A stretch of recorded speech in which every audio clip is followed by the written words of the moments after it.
This episode of Says Who is brought to you by you through your support of our Patreon at patreon.com/sayswho. That's our Patreon, where pretty much every Sunday you get this all over again. You get me and Maureen doing a little thing we call the Town Watch, which is a little lighter, a little shorter, and a lot of fun. That's if you give it the $5 or $10 a month level. If you give it the $10 a month level, you also get a sticker in the mail every single month, because I make bad decisions, but they are great stickers, and I am always happy to ship them to you. That is all available to you at patreon.com/sayswho.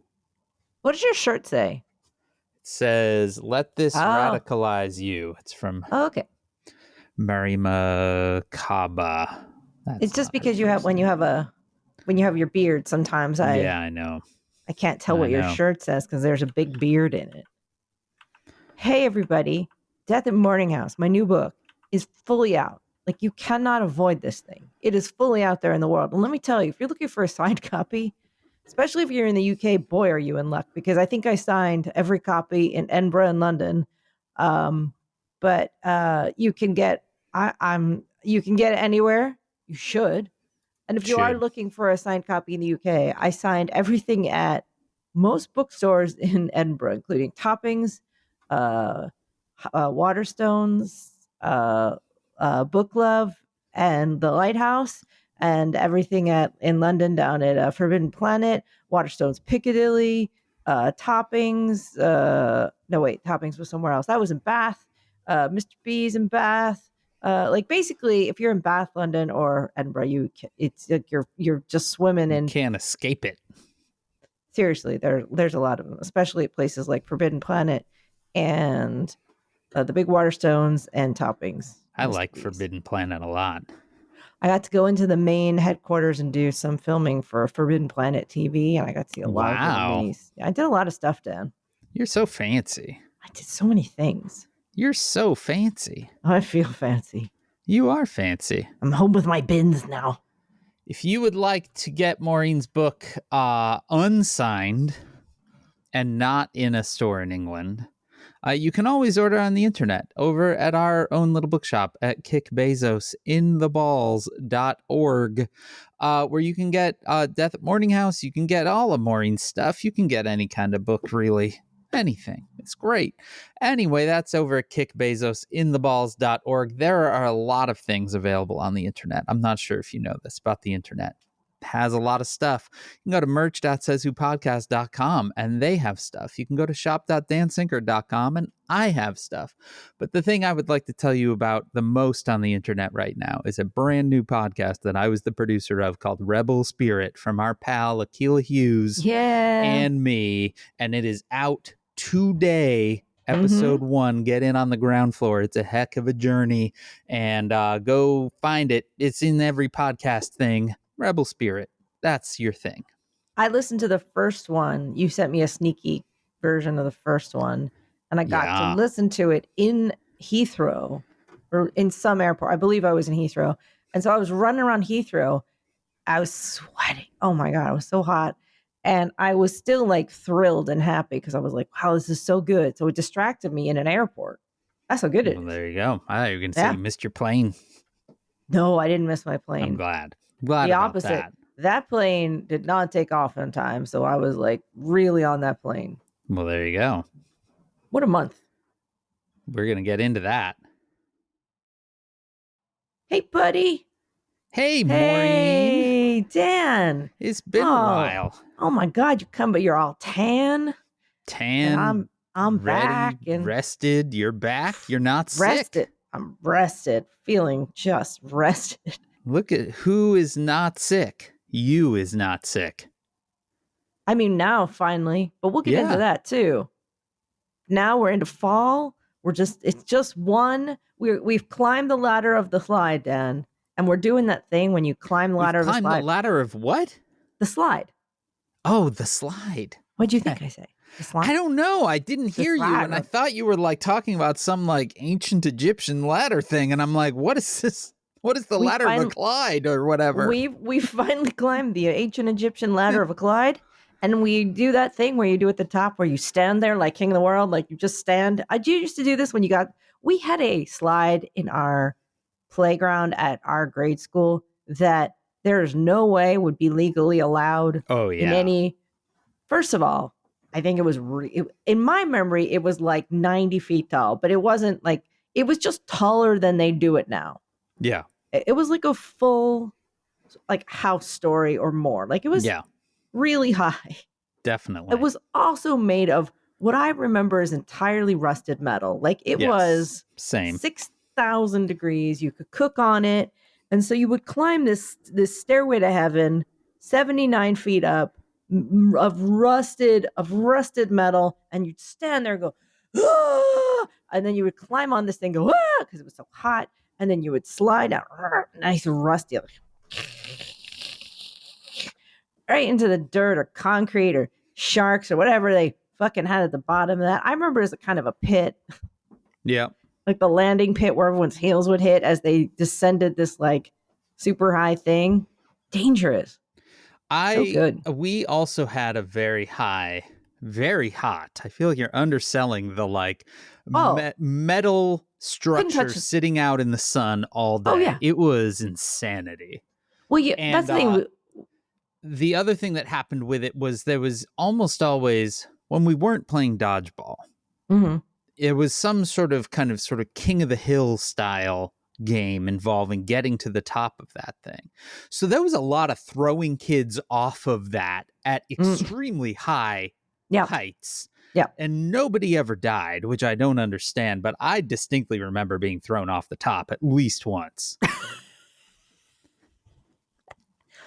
It gets so hot. Yeah. That you'd climb it. I remember there was like always a line like there, because the thing is like you were on that ladder, but there was someone like right under you just climbing up next to you. So like it was like you were constantly backwards escaping a fire, and you couldn't hold the rail because it was molten hot metal. And so you try to climb without really touching it too much, like scorching your hands and like wobbling on these steps. And then there's a line, like there's way too many people on this thing. And you get to the top and you stand there and just hold your scorched hands towards the sun and go, see what you have wrought.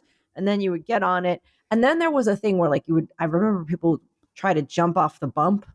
They would kind of try to get 2 feet down and then stop with their hands and touch again the molten sides and then jump off the side of it. Yeah. I say, left to their own devices, kids really invent some weird shit. 2024, let's bring back dangerous playgrounds. I think that there's a beautiful thing about the dangerous playground, especially that thing that used to spin. It was just like a bunch of railings on a circle, and you would have to hold on for dear life, and people would spin you, and the whole goal was to be thrown off at speed. Essentially, all of my childhood recess memories are violence based, like getting thrown off the slide. That was a big one. The merry-go-round, there would be people that would spin it at approximately 7,000 miles an hour, and then you would run alongside it and jump on, grab those edges, and your legs would splay out behind you from the centrifugal force. But the other thing that I remember, we had a very large swing set that was like a set of 3, and then a set of 3, and then a set of 3, right? So you had 9 swings across, right? And we would play Frogger on that one, where you would have 9 kids swinging, and then a line of kids that would run down the middle lengthwise between each one. And so you would all regularly just get plowed into by somebody on a swing. It was great. Our neighbors had a tire swing, and we used to get in it, and the contest was like, this is just 3 of us playing at home, and we would bunch ourselves up inside of it, and the goal was to see how hard you could get thrown against the tree without like dying. Yeah. Like how much you could squinch yourself into the tire and be like, all right, throw me into the trees. This is sort of an apt metaphor for right now, I think. I had a dream last night, Dan, that I was sleeping and that a bee crawled on me and stung me right here, like on my heart. Right in your like sternum. And I kept like on my heart, basically. And I kept walking up to people going, did a bee sting me? And they all walked away going, oh, like horrified. And I looked down and there was like broken bee bits all over me. And I was like, is this bad? Is this bad? I feel like I don't know. That is Somehow exactly where in 3rd grade I had a bee punched into me at lunch. What? I can't remember the reason that I got punched by a 5th grader, but I got punched by a 5th grader. I believe I was in 3rd grade. Sure. And as their fist passed toward me, a bee flew in front of their fist. So they punched a bee into me because I had, in addition to the punch feeling, I had a bee welt and a little stinger and everything. I think that what that shows, Dan, is I was psychically connecting back up to you. Yeah. Saying, where's my buddy Dan? Uplinking. I was uplinking, and a bee came and in my dreams and stung me in the heart. Yeah. Just like you've stung me in the heart. See that? I do. I get it. Yeah. Yeah. Vats says who? It's like a bee sting in your heart. It's like a bee sting in your heart. It's like that motherfucking bee has stung you right in a ventricle. You're gonna have to go to the hospital when you listen to Says Who.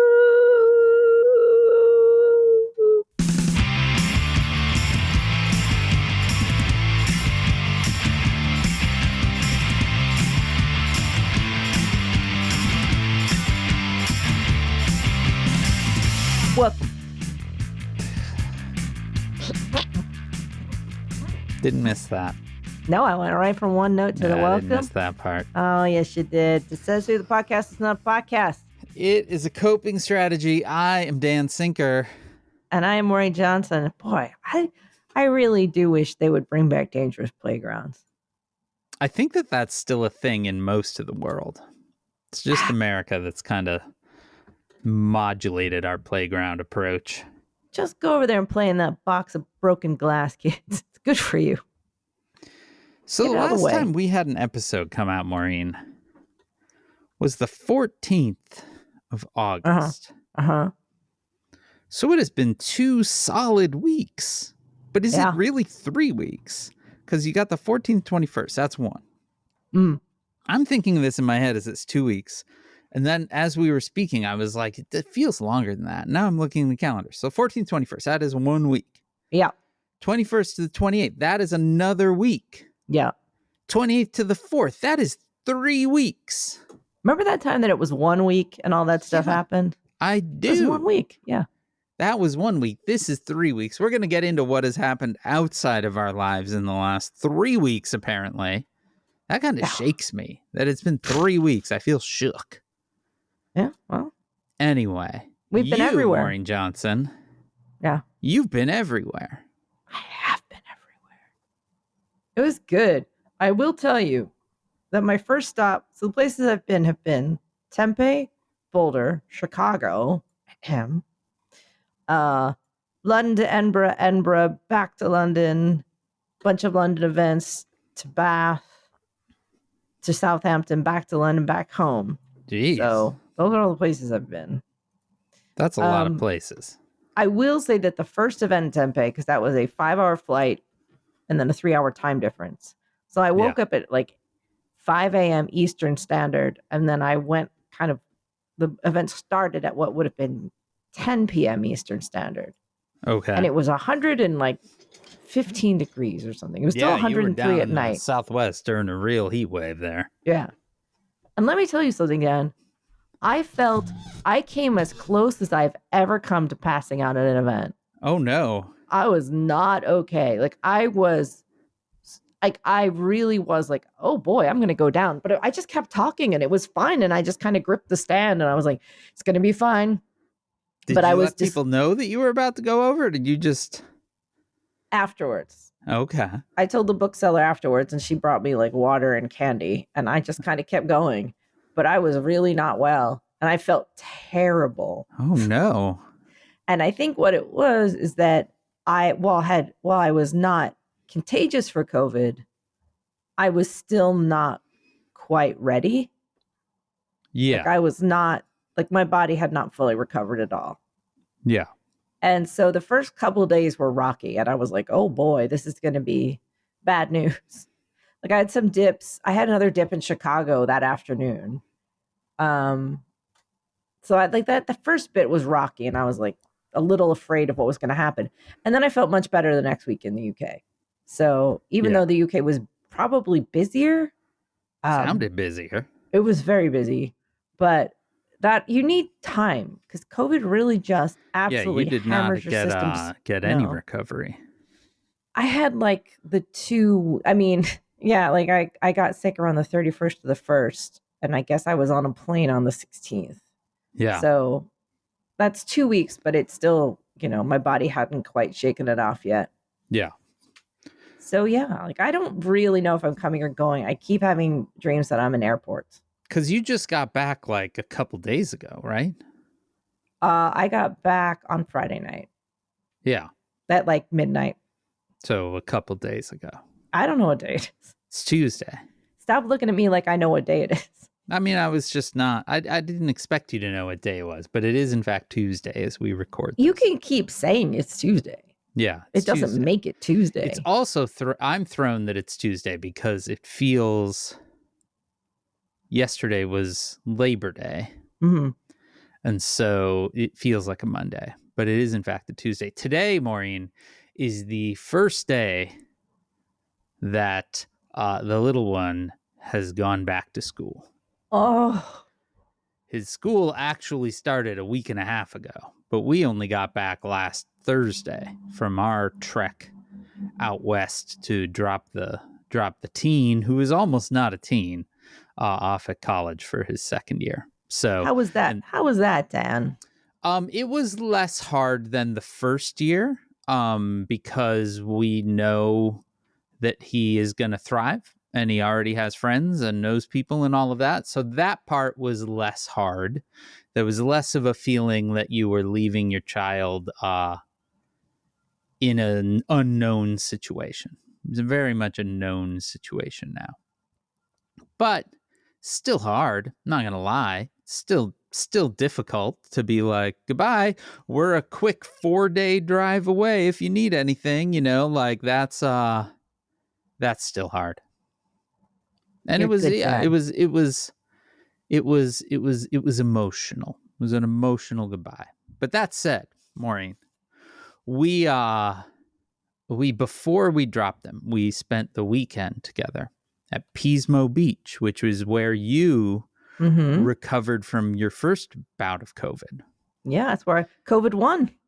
And is literally, as I remarked to Janice as we were sitting on the beach watching the sunset, I went, we would not be here if Maureen hadn't gotten COVID. So thanks for getting COVID, Maureen. What'd you think of it?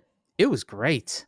Can't you see why I said it was a good place to get sick? It was so gorgeous. It was so, it's funny because my grandma, my dad's mom, who's been dead for a very long time, she lived in Florida.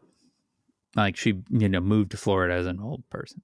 So I have very fond memories of like being a child in the 1980s and going to Florida beach towns, when we would go visit her. And this had such that feel. Like we stayed in essential, like there are a couple of nice hotels, but most of them are sort of beachside motel style. And we stayed in a beachside motel style, which is exactly what we would stay at when I was a kid. And then the town itself is just like, a cinnamon roll place and a lot of fish shacks. And like we had a really, really long drive day to get there because we had started in the southwest corner of Utah, in a town called St. George's, Utah. And then we were driving out to California. And we had an entire trunk full of the teen's stuff, So the one thing that was hard about this move with him versus last year he was moving into a dorm. He had, a couple of duffel bags and a thing of posters and that was about it. This time he's moving into an apartment and he knew we were taking, our car, which has a big trunk. So he filled it with stuff, his main computer, all of this stuff. Like he's moving out there a little more permanently than he had previously. So that part was difficult. But But it also meant like we had a lot of things in our car, which is not really what you want to park at like a beachside motel, you know? And so instead of just going straight from Utah to the coast, which would have been like an 8.5 hour drive anyway, we drove to his storage space where he had stored his stuff over the summer, and we unloaded all his stuff into his storage space. So that was 9 hours right there. And then your car was 600 pounds lighter. It was, but then we had to drive up to the coast and up the coast on a Friday afternoon, which we hadn't really considered. So we had, I think in the actual car, it was about a 12-hour day. So yeah, that part was, I don't even remember where this story began, but we had, it was a lot of work to get there. Oh, what it was on the Saturday, we didn't even get in the car. Like, that was the best part. It's just like this small beach town. We just walked over to the downtown. We got ourselves some fish. We, hung out at the beach. It was really great. We don't often do things where it's like, we're not doing we're just sitting, just sitting on a beach. And it was really, really, really great. I will say. That sounds great. It was great. We only had one full day there, but we got there on Friday night with time enough still to see the sunset. I'm a real cornball, Maureen, when it comes to seeing the sunset over the Pacific Ocean. If I am near the Pacific Ocean, I want to see that sunset over that ocean. Like, period. Yeah. End of story. So we got there. We got to see the sunset. We were there all day Saturday, and then we were there about half the day on Sunday, and then we turned around and drove back to LA. But if you get COVID, I recommend it. Yeah. For there. Yeah. We saw the hotel you stayed in. That was a nice hotel. Yeah. And we were like, dang. Yep. Had my little balcony like luxury that faced COVID. Luxury COVID. That's what I got. It was a nice place. Yeah, it is a very nice looking place. You know who paid for it? Rupert Murdoch. I know. Good job. You really worked that angle. Look, I was like, Rupert, you can absolutely go fuck yourself. I got COVID on the job. Well, I needed food. You know what I mean? Like, I needed somewhere to be. So I was like, they have room service. I can get something to eat. Yeah, totally. Because it makes sense. There is nothing else I can do. But yeah, it was great, and it was hard, and we just got back on Thursday, and we weren't going to send the kid to school on Friday. Like, sorry, we've just driven for days and days. Like, now you got to go to school. So we had the long weekend. So he's only just started 4th grade, Maureen. I don't understand how that happened. I know. Yeah, there's wild. A lot of unacceptable things you're saying here. I know, but it was great. He woke up so excited today. He was like bouncing off the walls, which is great. Well, Dan, we're back. It's fully September. I'm excited. I hear you see me touching my cheek a bunch because... Yeah, what's going on there? Well, this is the broken tooth. You still have the broken tooth? Yeah, there was no time to get it fixed. Holy cow, okay. My appointment was, I had COVID. Right. And then I only had a 2-day window in which I could have tried to go. Yeah. You don't really want to have major dental surgery before I couldn't have it taken off. Tour. So it doesn't hurt because I think it's just a crown, but it is razor sharp. Like, it is the sharpest thing that has ever existed. And it is slicing every once in a while. It's like someone takes a knife and just shoves it on the inside of my cheek. That's got to have been a nice thing to have in your mouth when you're doing a lot of talking for like 3 weeks straight. Mercifully, it didn't really slice me until sort of I got back, and then it was like, now I attack. Yeah, and it was now a little it's my time. And so it hurts. So every once in a while I kind of rinse it with salt water, which stings a bit, but it keeps it, keeps it clean. Good. That's a good thing. But I am going to get fixed on Thursday. I'm going to be like, and the dentist is going to be like, so hey, weird mouth, what are you back with this time?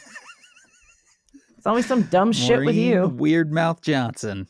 Oh, Look who's come crawling back with her tiny, creepy mouth.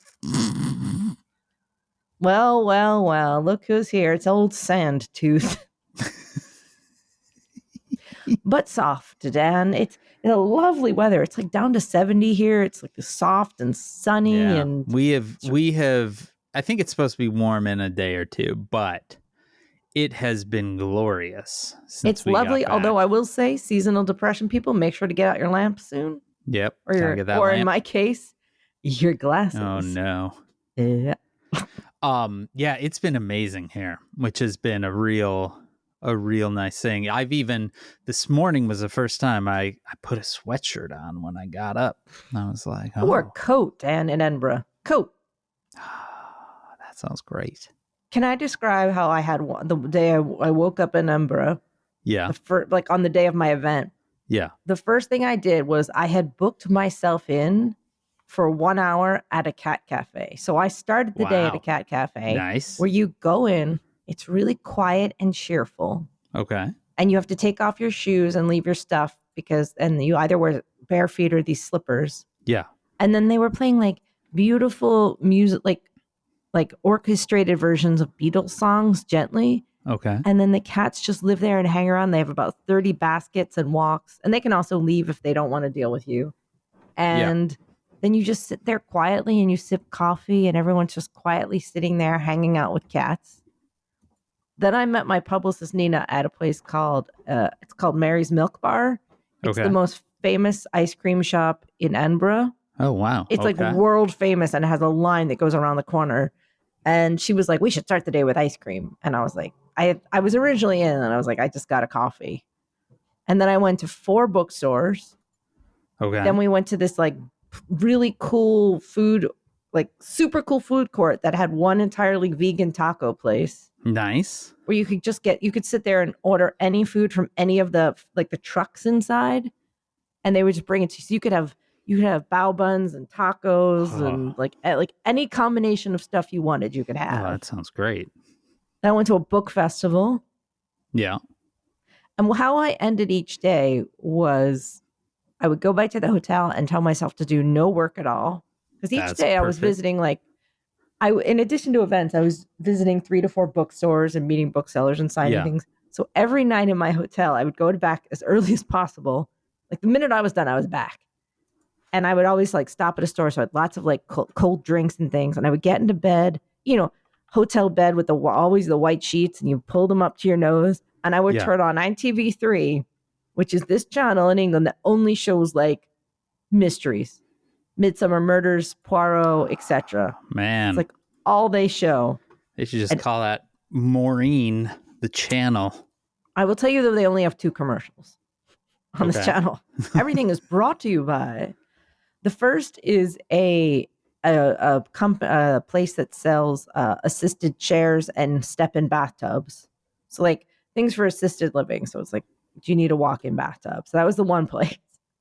The other place, Dan, was the pay-ahead cremation place. Wow. That had this commercial that everyone was like, hey, that was a great part. Like funeral, like, he paid ahead for his cremation. I've been thinking about paying ahead for my creation. And then like someone pops in like, I paid ahead for my creation. It's cheaper than a funeral. And they're all like super grinning. And they're like, would be great to pay ahead. How much does it cost to pay ahead of time for cremation? It's only £4,000 to pay.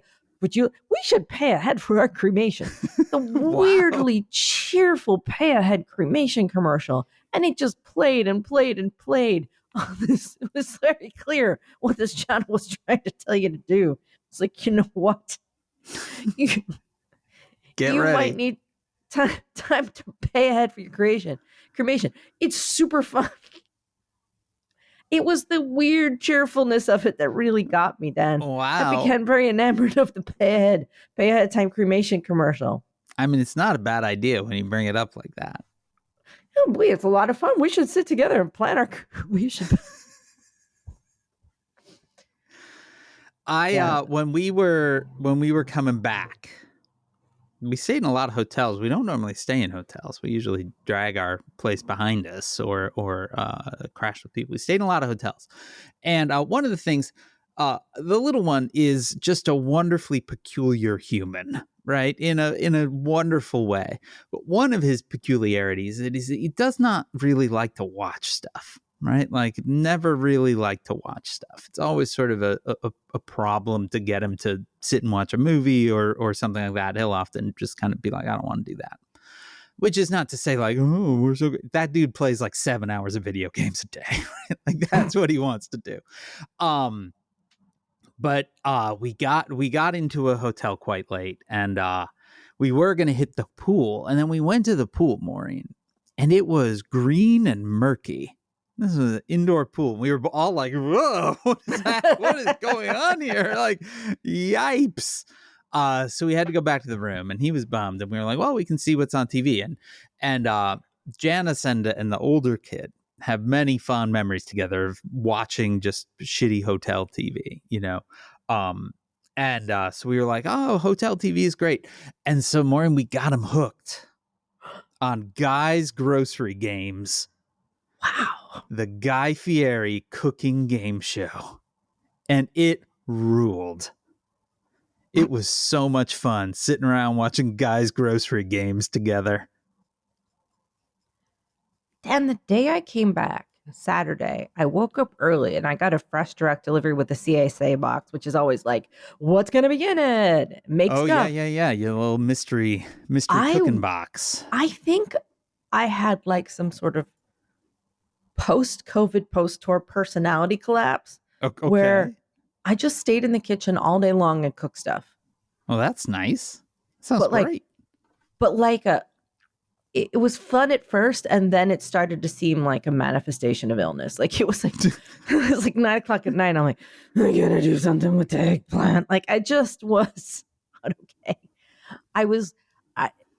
Then I dropped the lid of a slow cooker and broke it all over the floor. And so I had to clean up glass, and I was putting stuff in weird places. The next day, Oscar was like, are you okay? Because you put all the dog biscuits in the one container. And like, I was like, I don't know what happened to me yesterday, but I think I was working some stuff out. You were in a fugue state. I think I was working some things out. Yeah. I do that a lot. Like I come back from stuff and I just go in the kitchen for a day and I just do things. Well, I didn't even fully unpack my suitcase. I just go in the suitcase and go in the kitchen and work out some business. That sounds kind of nice. I'm still a little confused as to where I am, but Dan, I'll tell you what, I know where I am generally, and that's America. That's right. Oh, also, not for nothing, shout out to all the Says Whovians I saw, both in the US and UK. Nice. Shout out to the amazing cookies I got in Chicago, which I ate on the plane. I got amazing cookies, all in Says Who logo. I got almost a couch. And it was a blue couch, and it had the blue dye on it. I had blue fingerprints on my face on the plane from when I was eating cookies. Perfect. They were good cookies, man. Those are delicious. But I saw many of you out there. It was a beautiful that's so thing. Great. Yeah. Yeah. People walk up to me, and here's how it always happens. I sign the book, and they go, by the way, tell Dan, or by the way, tell Amy Carter Shue, and then I just go, yeah. No, you're like, you're one of us. Okay, why didn't you say from the start, motherfucker? Yeah, let's go. But Dan, we gotta talk about all the stuff that's going on because it's a big fall, right? It is a big fall. Oh, it's a big long fall, you know what I mean? It is a long fall. We're packing a lot in. It's not even going to be that long. We're packing a lot in. Okay. We're really going to pack Very it in. uncomfortable. Yeah. Well, I got to get a new squeeze soon. I'm trying some. I'm going through some offerings. I'm seeing what's out there. Because I'm a man, you know? I know. But I'm seeing some new hotties. Okay. You know, I've been looking. I know you've been looking. Yeah. I'm interested. Okay. Can we move on now? Maureen, it has been 3 weeks. It's been. Since we last recorded. And nobody has tried to assassinate a presidential candidate. Yep. So chalk that one up on the win column. Mm-hmm. Nobody running for president announced that they got COVID. So that's, chalk that one up in the win column. Nobody dropped out of the presidential. Wait a second. Wait. Robert Kennedy Jr. Dropped out of the presidential race. Maureen, this is after it was revealed that he'd driven a dead bear to Central Park and staged a bike accident with it. And it's also after it was revealed that he'd cut the head off a whale with a chainsaw and strapped it to the roof of his car and drove it home with, quote, whale juice dripping down the side of the car. This guy, look, this guy's got a thing. Anyway, this guy knows what he wants. He does know what he wants, and he knows how to get it. I aspire to this level of knowing myself. You know what I mean? Like, he finds a dead animal, whereas I'm filled with sorrow. He takes that thing or its head, and he does weird shit with it. You know, he drives, he stages an accident scene, or just drives home with a whale head on his car. Yeah. Cheryl Hines must have a weird life. I mean, what's going on with her? She okay? That's the operative question there, actually. What's going on with her? Cheryl Hines from Curb Your Enthusiasm. Yeah. Do you think what kind of conversations is Larry David having with her about this life? Yeah. I would like to think that there are people around her being like, so really? You don't have to do this, Cheryl. You can do anything. You got your own money. You don't have to do this. Yeah. Yeah. Yeah. Anyway, he dropped out. He endorsed Donald Trump. He's now been named to the transition team for Donald Trump if he were to win, which is definitely the type of person that you want on your transition team. This seems like they have simply by embracing Robert F. Kennedy Jr., they have swept all accusations of being weirdos under the rug there. They cleaned that up. Yeah, it's a good thing. They needed to get a handle on that, and I'm glad they did it. You know what I mean? I'm glad they really looked at themselves and said, you know what? Yeah. We got to get in bed with this guy. Yeah. This guy had a worm in his brain. Yeah. We need to get involved. We want him and his worms. Man, you know what I love watching are JD Vance interaction videos. I know we all saw the donut one where he doesn't know how to order donuts. The donut one is incredible. There's a better one today, I think. I probably watched that on loop for 10 minutes straight. There's one today that I think is even better where he's greeting. I think he's gone to a plant somewhere to meet workers. It's a United Auto Workers strike. And he goes up and he goes to shake the hand of this woman there, and she does like a fist. Yeah, she puts her fist out for a fist bump. And he kind of just like doesn't know what to do, and he just kind of grabs her fist and kind of just rubs it sort of, and then pulls his hand away and just kind of, and she goes, first time here? And he's like, yep. And then he just kind of puts his head down, and there's this little circle with his head down, like, oh man, like this is, even he knows how bad it is, and that's why I love it. I was like, it's shorter, but it's real good, and I can watch that one a lot. He's a real salt of the earth type. He understands the plight of the working man. What kind of donuts you want? How to talk to them. What donuts you want, Dan? How do you order donuts?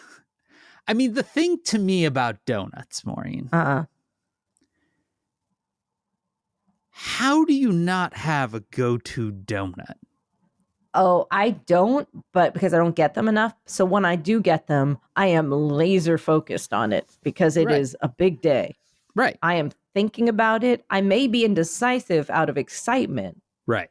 But I'm telling you, I'm getting I like a powdery one. I don't like a filled generally. Okay. I'll get one filled. All right. But I like one of those chocolates with a glaze.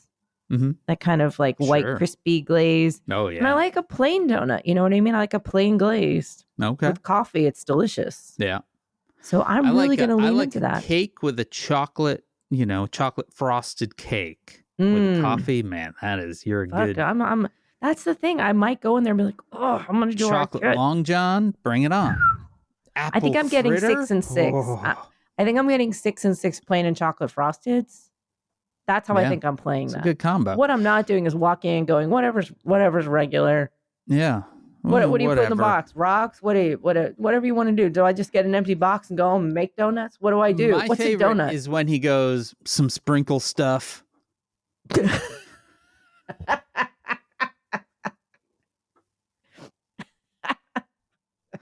I also,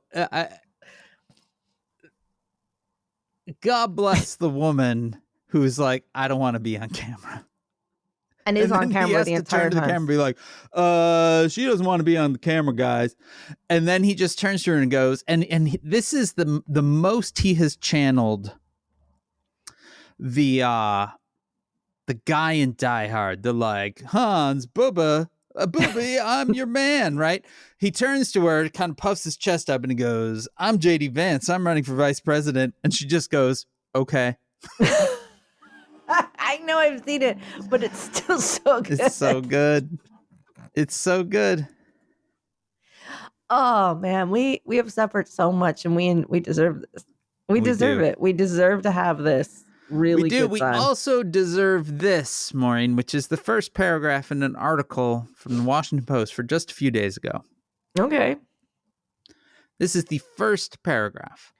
Donald Trump amplified a vulgar joke about Vice President Kamala Harris performing a sex act. He falsely accused her of staging a coup to secure the Democratic nomination and faulted her without evidence for a security lapse that enabled a rogue gunman to try to assassinate him. He shared a manipulated online image of Bill Gates in an orange jumpsuit and a call for Barack Obama to face, quote, a military tribunal. He promoted explicit tributes to the QAnon conspiracy theory. He hawked digital trading cards in an online infomercial along with pieces of his debate night suit, parentheses, quote, people are calling it the knockout suit. His campaign feuded publicly with Arlington National Cemetery over their visit, and that was just in the span of 24 hours. I missed a lot. Yeah. I missed a lot. I'm looking at them. Okay, wait a minute. Okay. A few things. Yeah. First, I didn't see the thing about the joke.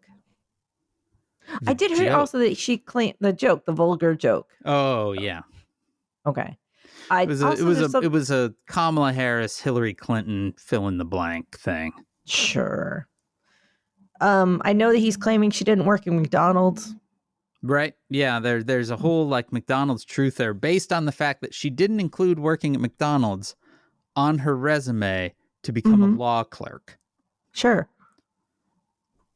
It's, I guess, in the same way that I don't include the fact that I worked at Burger King on my official bio. Yeah. Should I go back and put that in? I have a 19-year-old who just sent over his resume, and he has dropped his high school job already. Yeah, but your son's. I know, but what I'm saying is like, yeah, Kamala Harris is not going to include that she worked at a McDonald's. Yeah, no, that's, yeah, he's, but not ever having had a job, he would not actually know how jobs work. Right. Definitely the people that are crowing the loudest over this have clearly never put a resume together in their lives. I did like the fist fight at Arlington. That was pretty cool. Yep. And a remarkable ability to take something that really I think most campaigns would try to move on from as quickly as possible. Mm-hmm. And this has now been a full week of Arlington National Cemetery. Trump's team pushed a cemetery worker aside and filmed a campaign commercial inside the cemetery, which is not allowed. Like, they're just keeping drawing that one out. So good job there. But the one that I really like, Maureen, is this single sentence. He hawked digital trading cards in an online infomercial along with pieces of his debate night suit. So, Maureen, I feel like that isn't quite giving it credit. Donald Trump is, as far as I know, the only person still on the planet selling NFTs. Yeah. That is what the digital trading cards are. It took me a minute to realize that they were, that I thought they were physical trading cards at first. Now I'm excited. They are just NFTs. I also read that Dojo and Eric are going to be launching something in the crypto space, which is perfect. That is exactly where they belong. Just wonderful. Everything about that makes sense. NFTs of himself as trading cards. And the incentive to buy a lot, I think you needed to buy about $1,000 worth of these NFTs, is you will get a small piece of the suit, physical piece of the suit that he wore on the debate that he had with Joe Biden. They are going to cut it up, attach it to a card, and send it to you. Nice. First of all, that'll never happen. No, that's not what's happening. Yeah, those are just like samples. But it's fine. But amazing. What's good about that, Dan? And speaking as someone who went to Catholic school, isn't a Catholic, went to Catholic school, the whole idea of relics. Yeah. You know what I mean? Like you go and you get a vial of holy water. You get you look at a bone. Like you got someone's finger bone in a jar, someone's heart, something like that. The relic, you're getting a piece of his suit. Yeah. There's a lot of, he's sold dumb stuff before, like golden sneakers and things like that. But now you're getting weird personal relics. Yes. Also, sorry, I do have a little coughing every once in a while. And certainly his talking is getting weirder. Oh, his talking is getting a lot weirder. The whole, I do the weave. He gave a weird speech the other day. He's like, I do the thing called the weave. I weave. Yeah. I go from one topic to another, and I brilliant together. And I know all these English professors who tell me, they say it's the most brilliant thing they've ever heard. And there's nothing funnier in my mind than the idea of Donald Trump hanging out with a bunch of English professors. Me too. To me, he describes, I'm friends with English professors. Yeah, sure he is. That is, of the 8 years that we've dealt with this man, the most preposterous thing in my head that he has ever said. 100%. And I love to think about it. I love to think that he's at some like cocktail party and everyone's wearing kind of tweed.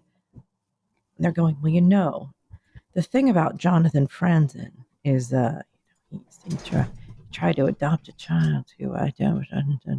Sorry, I'm not going to get into the weird Jonathan Franzen at all, but like structurally and even I would even say schematically in the novels.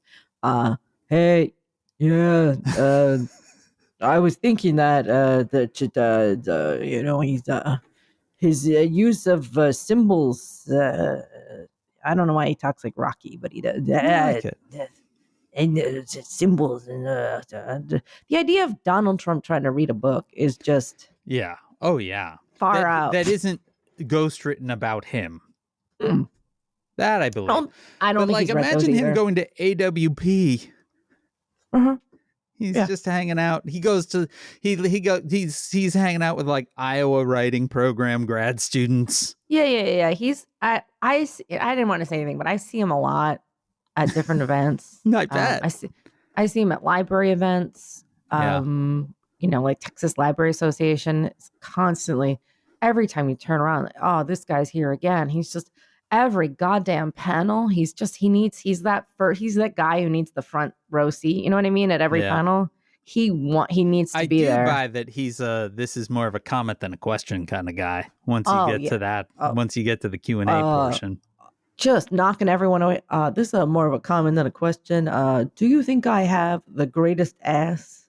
I'm better looking now, right? Tell me more about how great I am at the weave. He's just absolutely, every time, he is such a fixture of the Brooklyn literary scene. It is just pathetic. I bet. Everyone's just exhausted with that guy.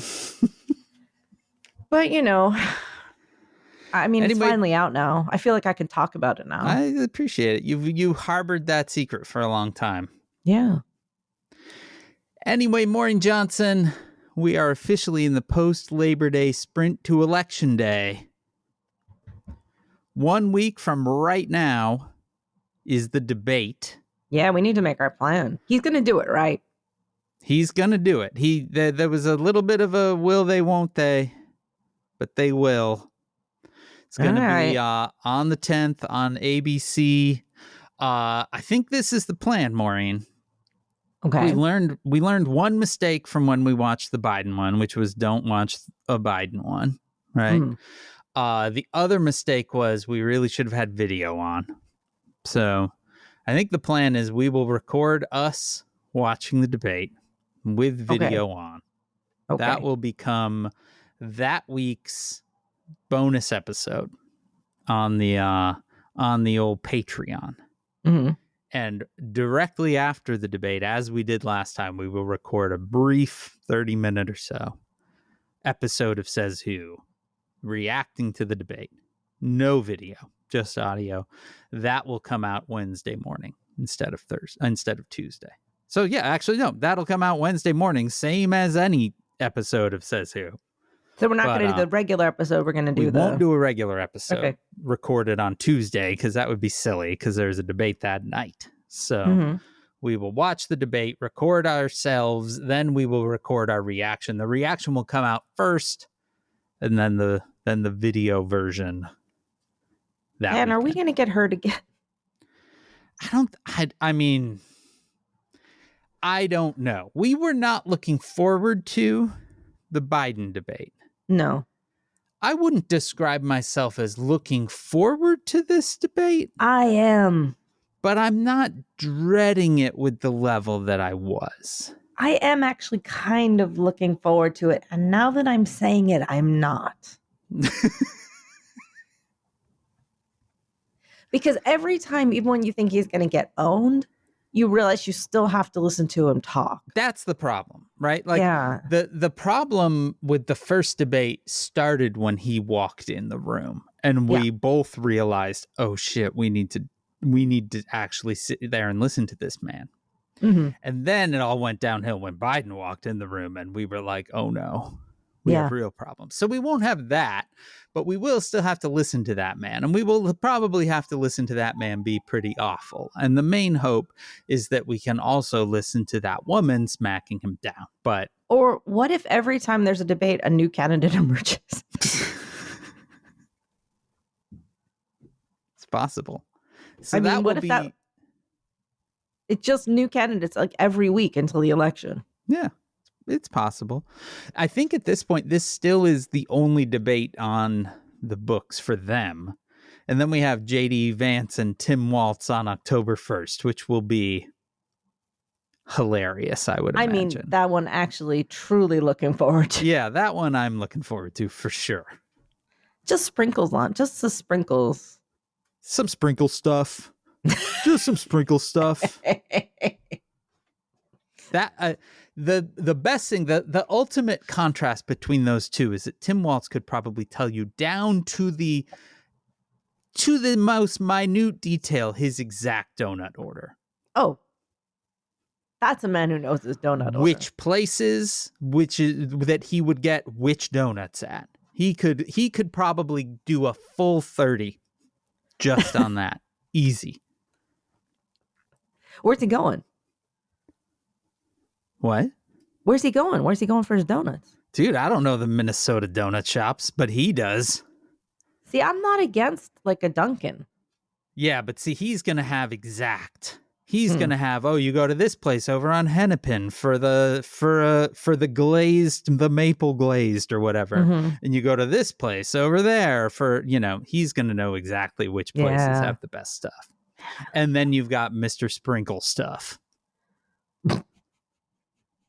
Anyway, except Maureen, in addition to the debate. But the economy. Yeah. Trump is still set to be sentenced in the New York Stormy Daniels hush money case on the 18th. So that's just 2 weeks away. What do you think? They're desperately trying to get it delayed more, but it seems that it's not going to be delayed. I'd actually forgotten that was a thing. Yeah, it's a thing. It's the only thing. So the only one we're going to get between now and Election Day, for sure. Let's just say he loses. What happens with all of his cases then? Well, I mean, he lost, remember? The election. Oh, I thought you meant the trials. So if he loses, they will continue on apace as far as anyone knows. Jack Smith just resubmitted for the January 6th trial, having had to remove anything that met the Supreme Court's very sort of amorphous ground rules over what does and doesn't constitute official acts. So that one came in without any of the stuff about trying to manipulate the Justice Department into joining his little coup. But and the Florida one, the documents case, is now on appeal because it got thrown out entirely by the judge who has always been a little sus, and then finally threw it out under the grounds that it's not constitutional to appoint a special counsel, which is news to literally everyone but her and Clarence Thomas, who also argued that. No. So that's on appeal. That will almost certainly be brought back at that point, though I'm a little curious. Typically, an appeal would then put it back in her court. I'm not totally sure that is how that will work, but we'll see how that one goes. But yeah, the only thing we're probably going to get any level of justice from is coming up on the 18th. So that's exciting. And then Maureen Johnson, you might say, well, we're a couple of months from Election Day. Yep. But Election Day gets underway in Pennsylvania on the 16th of September. So Election Day is beginning, whether you like it or not. We've got Pennsylvania on the 16th, Virginia and Minnesota on the 20th, and my own state of Illinois on the 26th of September. And I'll be heading down there where I assume everything will be normal. Oh, yeah. Pennsylvania is going to be real normal for the next few months because it's not at all a battleground state. So enjoy the peace and quiet. Yeah. So election season, Maureen, is beginning for real. Yep. Harris leads in pretty much every national poll right now, but of course, national polls don't mean shit because we don't have a national election. We have a series of elections in 50 states. But she is now leading in all polls in Wisconsin, Pennsylvania, and Michigan, though not by a lot, by 1 point, 1.5 points. Place, that. I think Wisconsin, she's up by like 2 or 3 because Wisconsin's great. Good job, Wisconsin. Arizona, Georgia, and Nevada are essentially tied, which sounds stressful, but remember, they were not tied when Joe Biden was running. He was down by a bunch. North Carolina is the only kind of major swing state that people are keeping an eye on, where Trump is currently in the lead, and it is by less than 1%. So this is all good, but it's going to be tight, Maureen, all the way to the very end. So hang on to your butts. It's getting real. Time to plan for Disney, Dad. It is. We're gonna do that. We are gonna make that plan. All right. Let's do it, Dan. Nothing can go wrong now. Nothing at all. And Says Who is made possible by you through your support of our Patreon at patreon.com/sayswho, where you get this all over again most Sundays, where you get me and Maureen doing the Town Watch. You give it the $5 or $10 a month level. That $10 a month level also gets you a sticker in the mail because you become a member of the Says Who Sticker Club, which is a great club. Patreon.com/sayswho. Our theme music is performed by Ted Leo, who is out on the road performing the 20-year anniversary of the Shake the Sheets album. Great tour. Our logo was designed by Darth. You can contact us at Says Who Podcast on Threads, or at Says Who at omfg.town on Mastodon. You can email it, hey, that's HEY at sayswhopodcast.com. Join the discussion on Facebook at /group/SaysWhovians. Our Facebook group is moderated by Janice Dillard. Thanks, Janice. If you want to join the fan-run Discord server, you can always visit tinyurl.com/sayswhodiscord. But whatever you do, spread the word, subscribe, leave stars and reviews on Apple Podcasts, Spotify, YouTube, or wherever it is that you listen. And you can join us next week for our post-debate reaction episode. That is going to be on the 11th of September. Get excited. Maybe. See you next week for the big day. The big day. Yep. And also I'm going to just remind all of you, listen to Rebel Spirit, the new podcast from me and Akilah Hughes. It is so good. Episode 1 out now. As you hear my voice, it comes out weekly for 10 weeks. But guess what? We already got renewed for 4 more episodes. So shit. Yeah, 14 instead of 10 now. So that'll be going through basically through the end of the year. But go listen to it. It's really, really, really good. If I do say so myself. Episode 1 is great. It sets up the whole thing. Episodes 2 and 3, that kind of arc, 1, 2, 3, holy shit. Do things get really it's just good. Spicy? So things just get, Maureen. Things get. So go check that out. That's at Rebel Spirit. It's anywhere that you listen to podcasts. The cover art has a little biscuit on it. That's how you know you found it. Can I ask one more thing? Yeah. I've started a baby TikTok at Maureen Johnson Books. Look at that. Little baby TikTok. So if you could follow me, guys, that'd be special because this is baby. It's just brand new, squeaky baby. Yay. Maureen's on TikTok. Well, I'm just starting, but I need a couple people. I mean, that still means you're there. Little baby. Goo-goo. Congratulations. Goo-goo. Congratulations. Congratulations on your TikTok, Maureen. Shut up, Dan. From my basement in Chicago, I am Dan Sinker. And from New York City, best city in the goddamn world. Number 1, it's good to be back. Bags of trash on the street. I know we have bins, but people are not using them. Nah, I bet. The stacks of trash. It's just good to be home, Dan. People screaming. Welcome back. Kaboom. That's our new sign off. Kaboom. It is? Yeah. Okay. This has kaboom. Been Kaboom. Try to, come on. Yeah. Kaboom. See? Say it with more. Kaboom. More fun. Kaboom. Not like you have to emphasize the first syllable, I think. Kaboom. Oh, that just sounds disappointed. You just sound disappointed in the bomb. Kaboom. There we go.